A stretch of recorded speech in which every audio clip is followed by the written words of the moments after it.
আজ ৬ই মার্চ ২০২৬ ভারতীয় জনতা পার্টির বাংলার মাটিতে একটি বিশেষ দিন, পরিবর্তনের যাত্রা, যাকে কেন্দ্র করে চারিদিকে জনজোয়ার ও জনসভা। এই পরিবর্তন রথযাত্রা উপলক্ষে পোদ্রা অঞ্চল বিজেপির পক্ষ থেকে একটি সমাবেশ সভামঞ্চের আয়োজন করা হয়। এই সভামঞ্চে উপস্থিত ছিলেন পোদ্রা অঞ্চল বিজেপির সদস্যা ছাড়াও দক্ষিণ হাওড়া বিজেপির সদস্যা ও সাকরাইল এবং মণ্ডল কমিটির অনেক ভারত মাতার প্রতিকৃতিতে মাল্যদানের মধ্য দিয়ে শুরু হয় অনুষ্ঠান।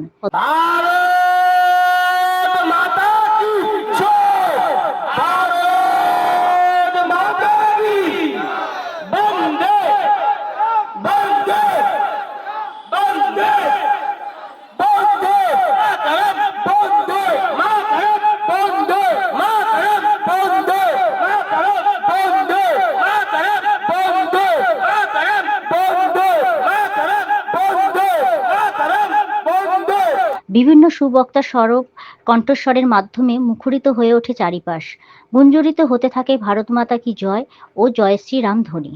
তৃণমূল সরকারের ব্যর্থতার উল্লেখ করেন বক্তারা। তাদের বক্তব্যে বর্তমান সরকারের উপর ক্ষোভ প্রকাশ পায় বারংবার। আমাদের মাকে বলে একটু ঘুগনি করে দিতে, একটা টেবিল নিয়ে একটা কেটলি নিয়ে চা বিক্রি করো। বাংলার শিক্ষিত ছেলেরা, ইঞ্জিনিয়াররা তারা চা বিক্রি করবে, ঘুগনি বিক্রি করবে। আর মমতা ব্যানার্জির 12 ক্লাস ফেল ভাইপো অভিষেক ব্যানার্জি, সে কোটি কোটি টাকার মালিক হবে। এইরকম একটা ব্যভিচারী সরকার, অন্যায়কারী সরকারকে আমরা আজকে ছেড়ে দেবো না। আপনাদের সমর্থন চাই, আপনাদের সমর্থন নিয়ে এই সরকারকে আমরা তাড়াবো। তা সত্য বলবো, সত্য বিনা মিথ্যা বলবো না। আবার সত্য বলা মুশকিল, কারণ এখানে আনাচে কানাচে তৃণমূলের ভূত আর পেতনিরা ঘুরে বেড়াচ্ছে। হয়তো বাড়ি গিয়ে দেখবো থানা থেকে আমাকে ডেকে পাঠিয়েছে। যত বেলা বাড়তে থাকে, মানুষ অধীর আগ্রহে অপেক্ষা করতে থাকে পূর্ব ঘোষিত দিলীপ ঘোষ ও মিঠুন চক্রবর্তীকে দেখবার আশায়।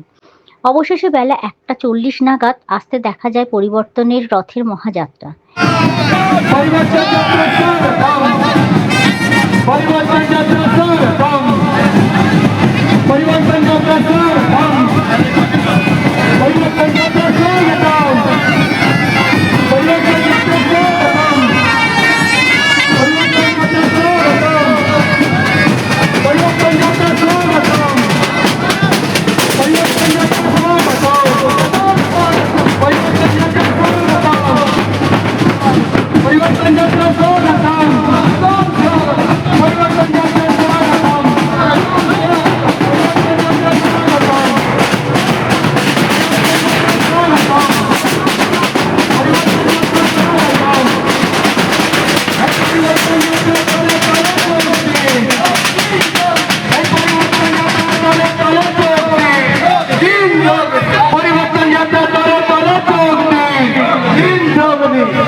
জনসমারোহ ও আগ্রহী মানুষের ভিড় বিজেপির পরিবর্তন রথকে অভ্যর্থনা জানায়। বিশাল শোভাযাত্রা ও ভীষণ ভালো প্রশাসনিক নিরাপত্তার মধ্য দিয়ে রথ আসলেও তাতে রাজনাথ সিং, দিলীপ ঘোষ কিংবা মিঠুন চক্রবর্তী এদের কেউই ছিলেন না এই রথে।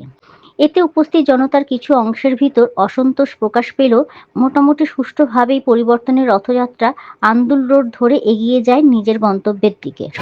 কিন্তু নিজেকে সাবধানতা অবলম্বন করবেন। প্রশাসনের অনেক গাড়ি এখান দিয়ে যাচ্ছে, আমরা অবাক হয়ে যাচ্ছি যে পোদ্রা মোড়ে অসংখ্য মানুষের জমায়েত, যে জমায়েত প্রমাণ করে দিচ্ছে 2026-এর তৃণমূলের বিসর্জন।